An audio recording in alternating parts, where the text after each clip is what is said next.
Sora doesn't have that time. It's annoying, but not something that we have to worry about coming into the next matches. It looks like we have AFW and Suarez. Suarez! I'm digging the Sonic drip from Anthony, by the way. Also, for those who don't know, he's going to be a part of AGDQ this year. Tell me more about that, please. So, AGDQ is a speedrunning marathon. Oh, really? What Yes. the heck? So, people in the Long Island community may have realized AFW's not around as much anymore. That's because he's put all of his effort into speedrunning.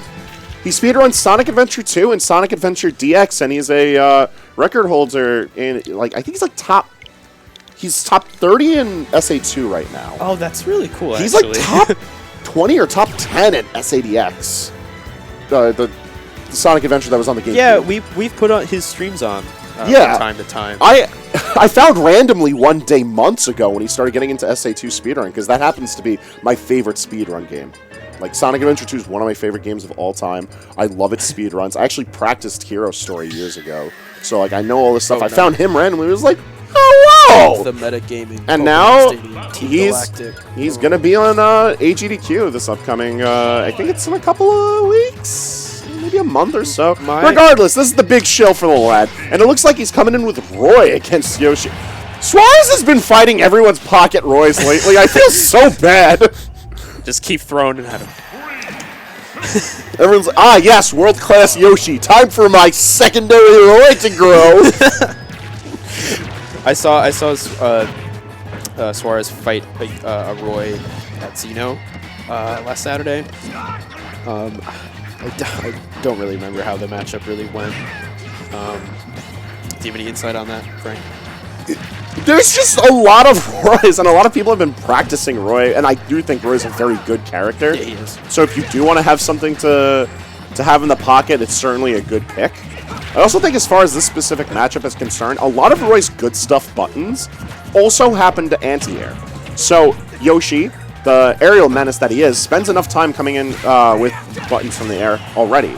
So when you're hunting around for falling up air, jab, up tilt even, like, these are just moves Roy wants already. They just serve the double purpose of making sure Yoshi doesn't get to play his game, and I think that's why the damage is so lopsided to AFW favor. Yeah. Oh my gosh, that was bad. Damage and the stock. All right. Like, I don't know if this is a weird question, but is it, like, it's definitely possible to play a grounded game with Yoshi, right? It is. Like, instead of just, like, doing your... So I feel like a lot of the aerial play is because Yoshi's can take advantage of the armor on their jump. Yeah, between that and having literally some of the best aerial acceleration in the game, like, I'm talking a top 5 stat, Yoshi wants to spend a lot of time in the air, but if forced to be in the ground, something that we've actually seen from Suarez a decent amount is how much you're able to get off of jab 1, jab 2, just for the sake of stage control. Forward tilt is like a diet version of up tilt, and up tilt itself is a premier combo starting tool for Yoshi's. And as these percentages climb, it's an especially good tool that Suarez is going to want for confirming kills. They could probably also throw eggs on the ground too. I see a lot of Yoshis do that, just to try to keep space or like see what the opponent's going to do or something. Yeah, positioning the eggs in a way that they will bounce is good as well. Although one thing I do want to see more from Suarez is down tilt. Down tilt, not an often seen move, but I think very good for asserting stage control in these matchups where they do demand more play in the on the ground. That was nice. A nice little follow-up. Yep. I feel like Yoshi could also probably maybe jump out of Roy's skill confirms. Like, I mean, I'm not sure, but like not all of them. I know a good confirm for Roy is like jab into back air. So if spaced properly, the sweet spot of Roy's stuff is making sure that Yoshi is staying for that just combo. Gets hit for it anyway. That's interesting. Like, that's what I was sort of getting at earlier, is that like all the stuff that Roy already wants, Yoshi just doesn't want to deal with all of that. It's a win-win at the character select screen for AFW, and I think it's why this Roy has been cooking so far. Poor Suarez. Yeah, that's why I opened up saying poor Suarez, but at the same time, Suarez can fix his own problems. He can bring it back, yeah. He's got the tight stock count, and honestly, one good combo brings back this damage. It seems like Suarez is being a little bit more patient with his aerials. Just trying to wait for AFW to do something, and then hop on in. on top of Roy.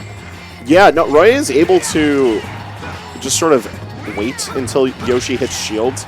Can either disengage from the situation or up B, especially given the fact that he's been doing a lot of platform camping.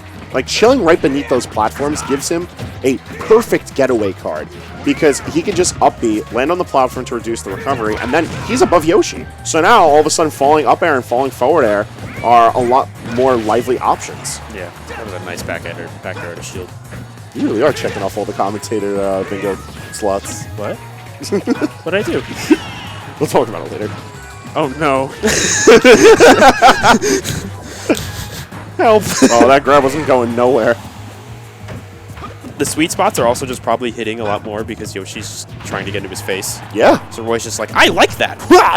Yeah, beyond the eggs, Yoshi doesn't have the greatest of disjoint buttons, really. Like, back air is the best tool, and multiple times Suarez has gotten punished for going for it. Ooh, that was... Oh, didn't kill. Sorry. He almost lost it all there. Oh, you whiffed. I'm going to just inhale all the energy I just output with that pop-off. I'm stressing after that one. That did seem a little stressful at like the start. Oh, he shook his head.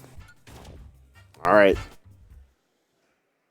Let's see what the response is as we move into Game 2. I don't think we should stay Stadium. I'm curious to see what the bans are from AFW because the Stadium pick Game 1 looked like it favored more to Roy. Tell me, Frank, what are good Yoshi stages? Tell the good people out there. And generally speaking, you want to play with platforms. Okay. Like, Yoshi's able to take to the skies really well. I have seen a lot of Yoshi battlefields. Battlefield is, I think, in particular, a good Suarez pick as well. Suarez loves to be able to combo across those plats. He loves having the ability to disengage to the platforms or shark the platforms as necessary. Very much in the same way that we saw AFW controlling the plats on Stadium, Yoshi's able to do the same thing. It's a fight for that real estate. And, like, Stadium is a good pick for Yoshi. It's just a matter of how well Suarez can, again, fight for that good real estate. Not only beneath the platforms for the sake of safety and for ledge mix-ups, but center stage. Like, forcing Roy to approach on you and then reacting accordingly, I think is the best bet. But coming out of Game 1, I've noticed Suarez very reliant on trying to go for egg lay. Now, it's like a signature thing of his where he gets, like, the egg lay chains and it's big damage. And it does look pretty mixy, I'm not going to lie. But, like, Roy moves around a lot. Roy presses a lot of buttons. Yeah, he does. Like, that's not an AFW thing. That's the character. That's a Roy thing. That's a built-in feature. Batteries not included. Hey, look at that. Down till it led to a kill. Wow. Wild. I think, like, now that I think about it, you're definitely right, though. AFW, the set, has kind of just been waiting for Suarez to just, like, jump on him or approach that way, when probably the right play is waiting for Roy to approach. Like, it's early enough in the night that I can get that Suarez doesn't want to have to, like, play patiently yet, because there are some players that are going to force that to-the-wire kind of play. But that really is, at the end of it all, the best way to approach a matchup like this, and a lot of matchups in Ultimate. Like, you don't want to be the one to elicit actions. Like, you want to be the reactor. Yeah. Game 1, Suarez was probably just feeling himself. Just trying to, like, oh gosh. I mean, he was, but so was AFW. He was the one that had a 3-1 stock lead at a point. Yeah. And stock count is still tied. Damage, not that bad. It doesn't take much for Roy to put on a lot of damage. Ooh. That was a nice jab block. And that was all off of a whiffed grab. Suarez sitting for just a moment was all that was necessary in order for AFW to rush in, and then Suarez found the punish.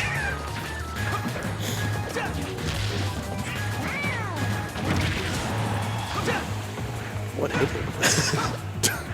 There are a lot of buttons getting pressed on both sides.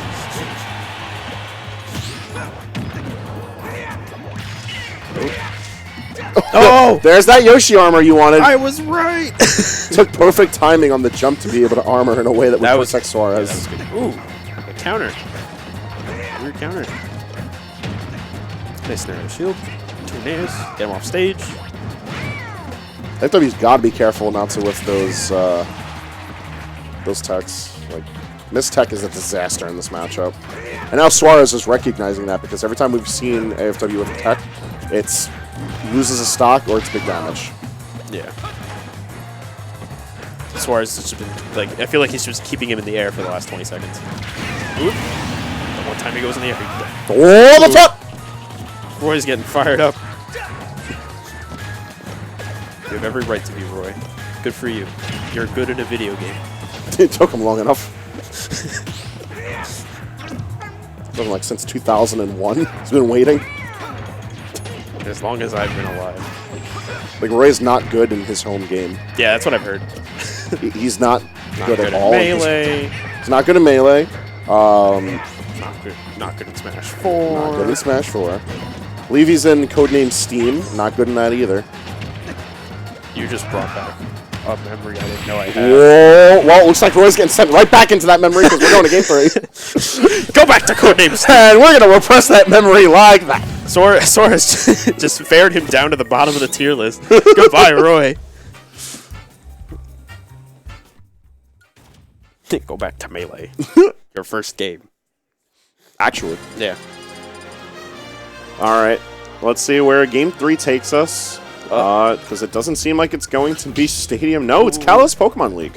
A little fun fact about Roy's first game being Melee. Apparently his game was supposed to come out before Melee. Yes. That's what I heard. So, Fire Emblem 6 was supposed to come out around the time that Melee was coming out, and originally, Roy wasn't Roy in Melee. He was Leaf, the protagonist of Fire Emblem 5. And that's why Roy in Melee doesn't look like any official art of Roy. They just have the same color and slight details I've never changed. heard that, actually.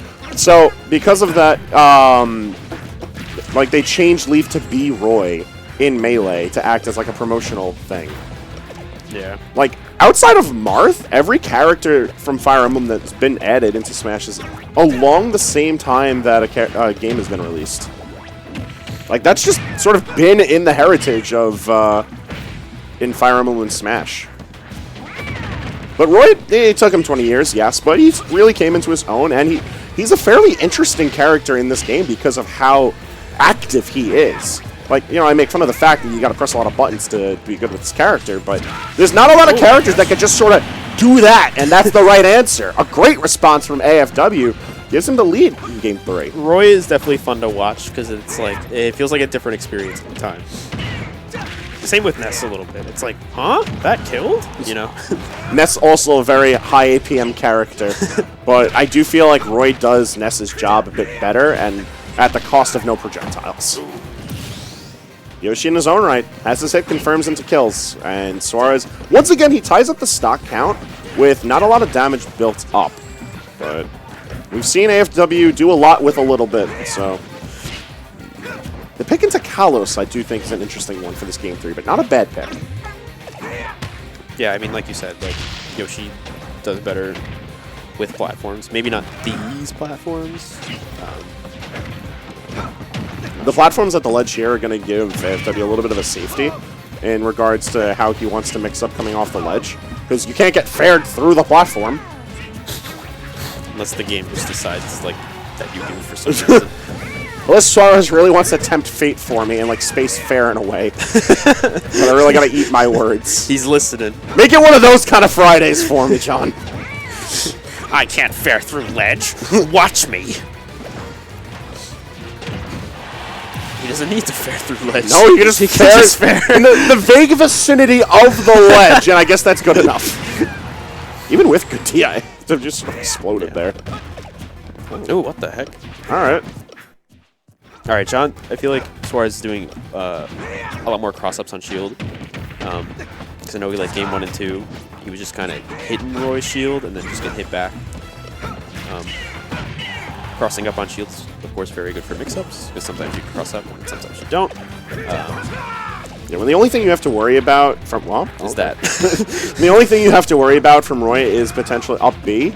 You're in a good spot because you don't want to get hit by the other things. Let's talk about the other things. Oh, gosh. Amazingly timed counter into the Nair. Gives big knockback. Forget the damage. Just sent out from the other side of the stage and killed. We haven't talked about it yet, but it's big stage. He said, no, my fair. Ooh. He's not done yet. Oh, he's pressing all the buttons. Yoshi, it's okay. Yoshi, it's okay. He's at 100. You can slow down. The demons are gone. There's no more ghosts, Yoshi. Stop. Halloween's over.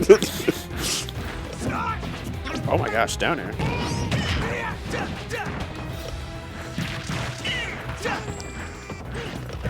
If that aerial led into double edge dance, that would have actually just been it. Really? But oh, it's down B that managed to secure the win, and that is a 2-1 victory for Suarez.